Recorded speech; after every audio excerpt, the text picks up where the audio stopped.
Hello, I'm David Chaston with 90 at 9, brought to you by interest.co.nz. This week, get everything you need to know in 90 seconds at 9 o'clock, with news apprehension is building in markets and economies. Firstly, we should report that leaders are gathering in Japan for the G20 meetings, but there is only one meeting that has any real attention between the Chinese and US presidents, and that is expected to happen on Friday or Saturday. Concern there has prompted markets to go risk off. The S&P 500 is down 0.8% today.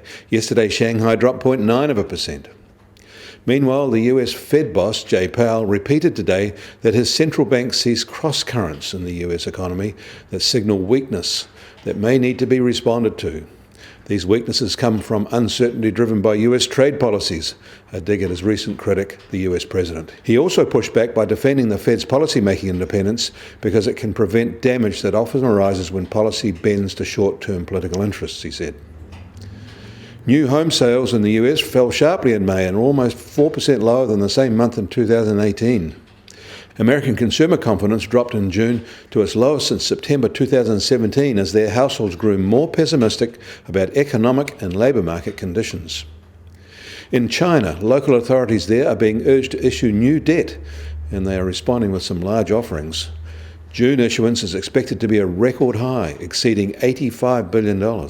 That would take the total for the first 6 months of 2019 to over $400 billion. The goal is to stabilise economic growth and market expectations, they say. In Australia, it is now becoming clear just how lucrative the Hayne inquiry was for lawyers and consultants. Deloitte has just reported Australian revenues of $2.3 billion, up 13% in the year. Next year's gravy may not be as thick, however.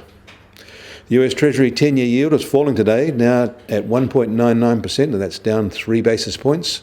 Gold is up again, up another $9 to $1,424 an ounce.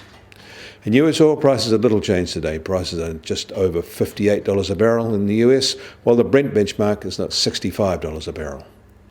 And the Kiwi dollar is still rising, and across the board, it is now at 66.5 US cents. On the cross rates, we're firm at 95.5 Aussie cents. And against the euro, we're up to 58.5 euro cents. That pushes the trade-weighted index up to just over 71. I'm David Chaston. That was 90 at 9, brought to you by interest.co.nz.